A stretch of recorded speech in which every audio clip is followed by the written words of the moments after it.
Writing Center podcast with Dr. Cano and Gilberto Capistran. How are you? I'm good, man. It's been a minute. It sure has.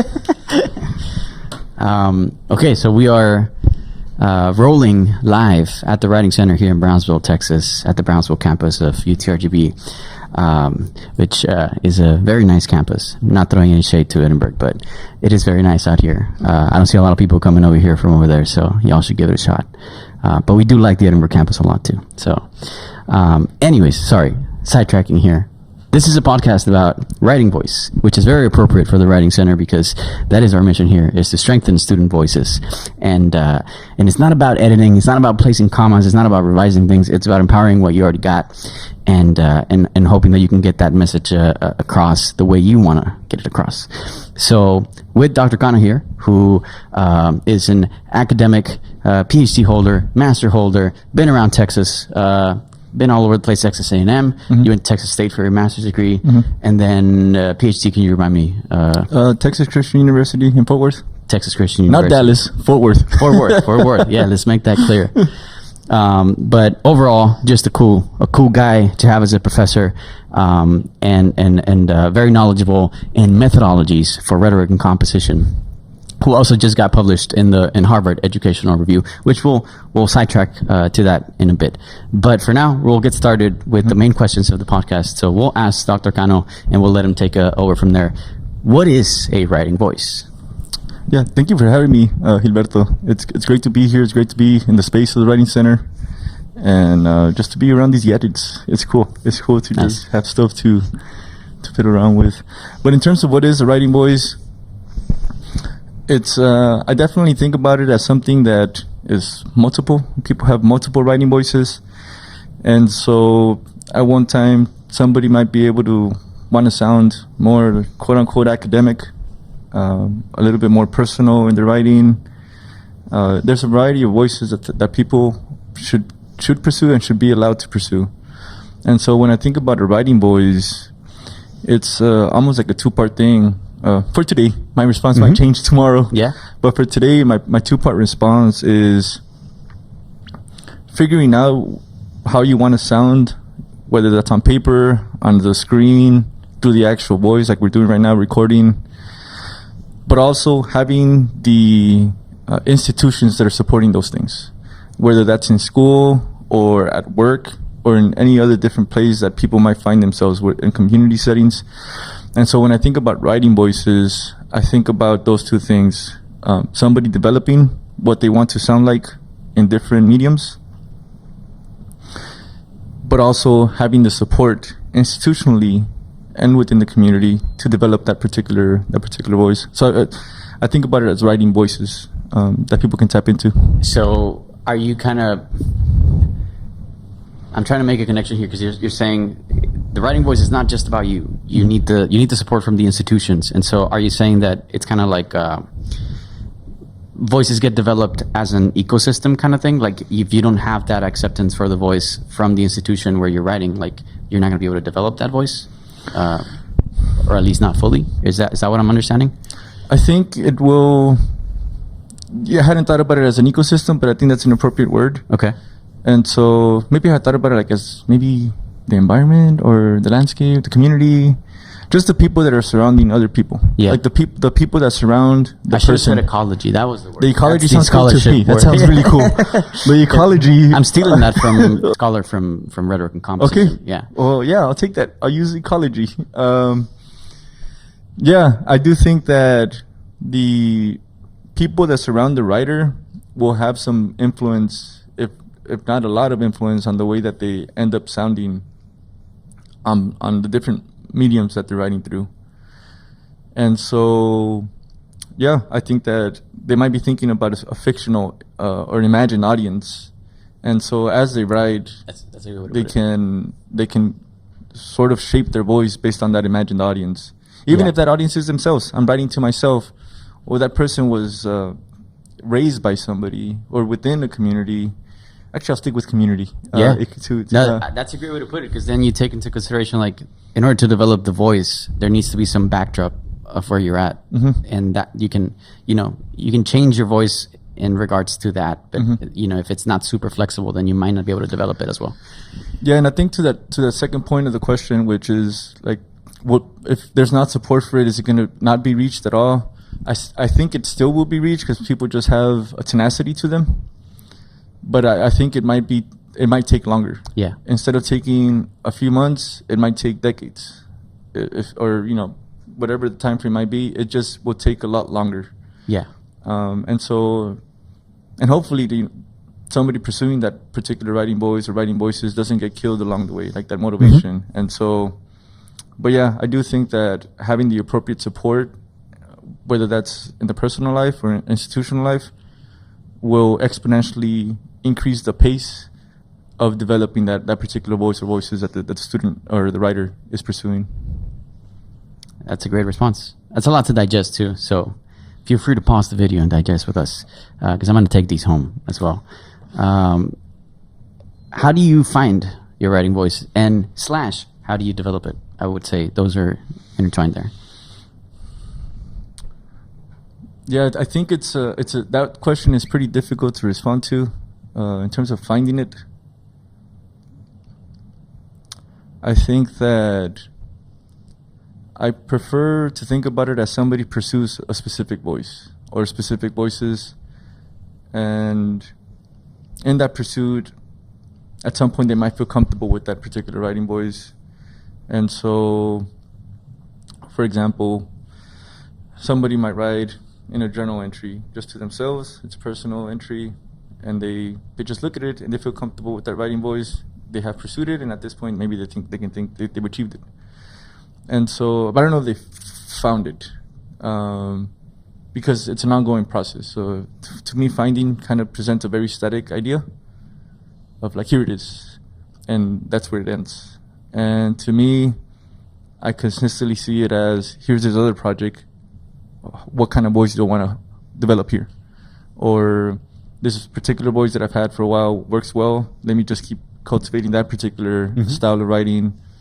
Not just style, but also the topics that are being discussed contributes, in my mind, to the writing voice. And so I think that's a process like that writers continue to cultivate. Hopefully within supportive communities, where people can tell them, yes, this sounds great. Have you considered these other things as you continue to develop? Because I do think it's very judgmental to tell somebody like, hey, this sounds entirely bad. And then, you know, now they're scared of developing that particular voice and pursuing it further. And so, you know, to kind of use that same language, it might be an unfindable voice at this point if there's no support for it.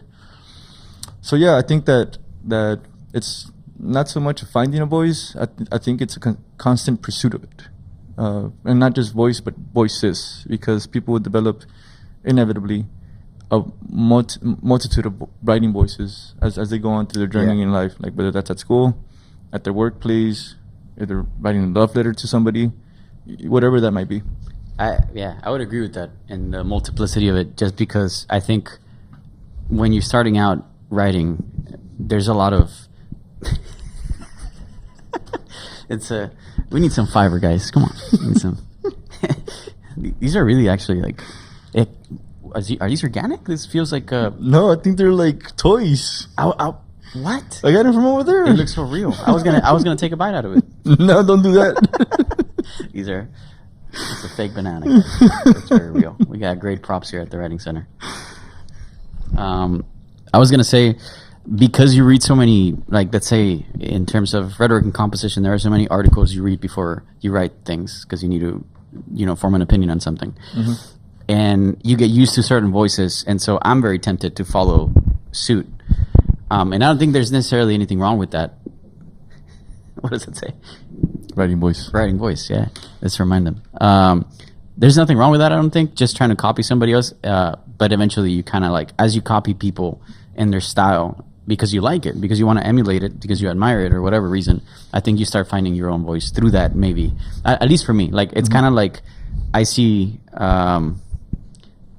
like I just see a style that I like, and you go, I'm going to take from that and that and that, and eventually that becomes your own thing with your own influence. But I guess what I'm saying is, don't be scared to try to emulate something at the beginning, and then slowly, honing it until it becomes yours, right? Yeah, I think that's a great point. Like these mentor texts that are guiding us.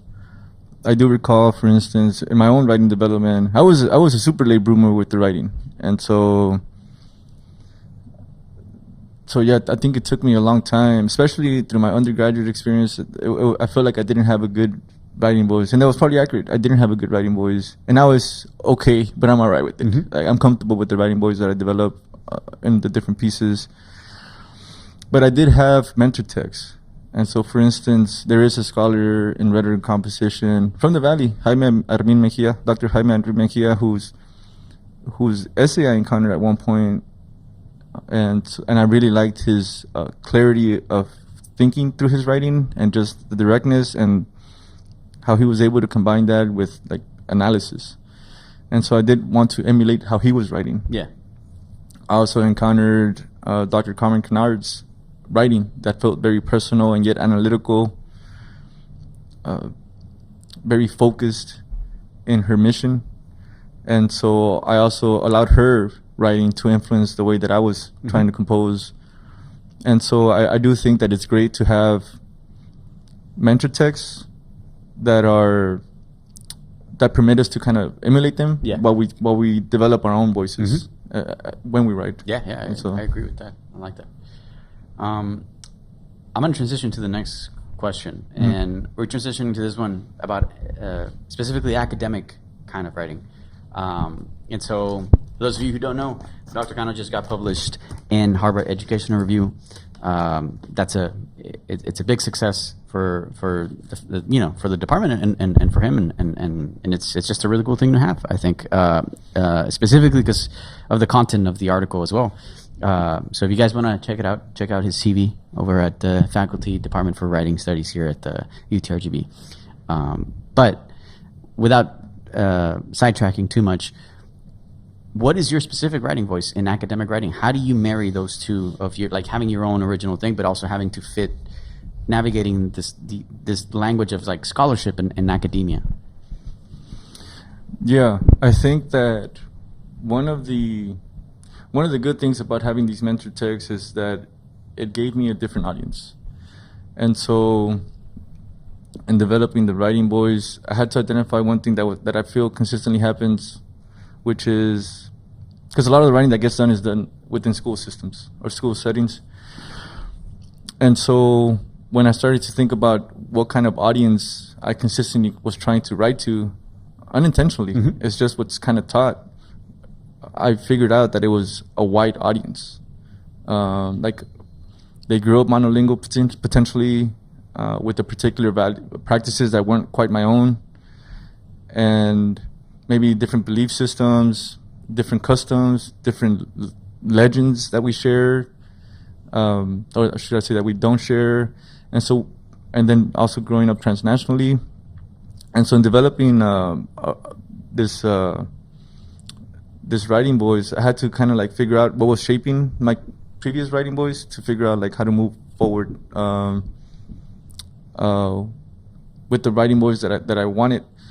And so right now I would consider that I'm in the pursuit of a writing voice that honors people at the border.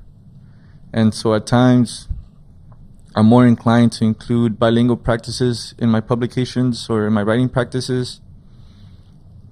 It also makes me think about how some folks just prefer not to read alphabetic text. Sometimes they want to see things. And so I've also stretched into looking into how to develop a voice that includes visual components through photography. Because at the border, we might think about it as Spanish and English, but there's also a consideration of indigenous languages where maybe I can't communicate with them through my language, but through visual components, through photography, I can communicate a message of sorts. And so right now, I would take it as a big compliment if somebody said, "Hey, that sounds like a voice from the border," and so I think that's what I'm trying to pursue. That's a great phrase. That sounds like a voice from the border, and that's like something to aspire to. That's I like that. Yeah. On the sort of dark side of things in academia. Not that Dark academia. Dark in terms of Is that social media stuff? Yeah, dark academia. Yeah. What happens when you maybe lose track of your own voice, or how do you lose track of your own voice? Is that a thing that happens, that you feel that has happened to you when you're writing for academia? Do you feel like sometimes you caught yourself catering to a specific group and you go, oh wait, that's not me, and you have to revise or something like that? I think so. I think I did find myself, maybe I wouldn't say losing my voice or any of those things, 'cause I just felt like maybe I didn't have one. And so, but I think it was because I was, like I mentioned, imagining a particular audience where I just thought, oh, this is what they expect. You know, this whole idea of the they. Right. Like they that. Write in first person. That was one of Yeah. the high school imperatives, right? Like, Yeah, like don't do that. Don't write in Yeah. first person. Don't use stuff like I think, even though I am thinking about it. I'm not feeling it yet. Mhm. And now I might even include I feel this way. yeah. I don't know what to do with these feelings yet. And so, yeah, I think that I got sidetracked. What was the original question? How do you lose your voice, or if that happens? Yeah. So I think,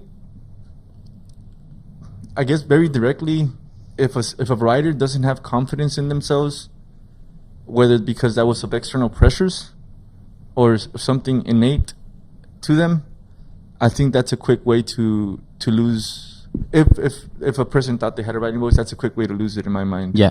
Yeah. Because there's going to be so many, whether it's through feedback or just responses that people have to the writing, that's going to maybe, if the writer's taking note of that, it might influence the way that they think about their writing. And so I think it's incredibly important for people to feel confident in writing, even if they're not quite there with their development. Like, I think as a writer, like I also pursue just continue to develop my voice. And so at times that means taking particular stances. Like, no, I'm going to keep this word. I'm not going to change the format of this stuff. I'm going to keep on talking about this particular topic because it feels genuine to the way that I exist and genuine to the way that I see people around me existing. And so I do think it's really important for writers to be very confident in themselves, even if they're not quite where they need to be, based on their own self-assessment of themselves. Yeah, that's great. I think we've hit all of our points for writing voice. Before we end, I want to switch to Spanish. Okay. And I don't know if you want to indulge in this, but Sí. we could do a call to action for students that don't know about the Writing Center to come over here and to not be afraid to use their own voice in the writing and to let us sort of and see it and empower it as we see fit. So, no sé si quieras hacerlo en español un poco a la mitad. Como profesor, ¿cómo invitarías a los estudiantes que tienen pena de venir aquí o no saben que este programa existe? No, pues sí, como han visto, se me hace que no me han visto, pero aquí está mi video, estamos grabando. Aquí tengo el plátano, que es un juguetito, plastilina. Tenemos, el centro aquí de escritura tiene varios juguetes, se me hace que gente muy sabia de lo que está haciendo con la escritura, así que los invito a una consulta aquí con el centro. Yo siempre me la paso bien, como se me hace que, bueno, pues no pueden ver, pero a lo mejor se escucha. Así que sí, los invito aquí en el centro, en Brownsville. Me encuentro ahorita con Gilberto Capistrán, que también ha sido un maestro antes, en la prepa. Así que sí tienen tutors que saben mucho de la escritura. Muchas gracias, doctor Cano, por estar con nosotros esta tarde. Así como lo dijo él, los invitamos que tienen un ensayo, tienen alguna un resumen o algo que tengan que escribir, cualquier cosa que tenga texto, ya sea un párrafo o ya sea 30 páginas o ya sea una tesis o un dissertation, vengan al Writing Center aquí en Brownsville y en Edinburgh, los vamos a ayudar. Tenemos plena gente que les gustaría leer lo que están escribiendo, porque nos interesa la lectura, nos interesa la escritura, y les vamos a ayudar aquí a que no pierdan su voz y a que puedan so you guys can take your message across whatever you need to do. We're here to help. So thank you all very much. Dr. Cano, any closing thoughts? No, se me hace que ya se me fueron todos. Bueno, ya estamos. Aquí nos vemos. UTRGB Writing Center out. Bye.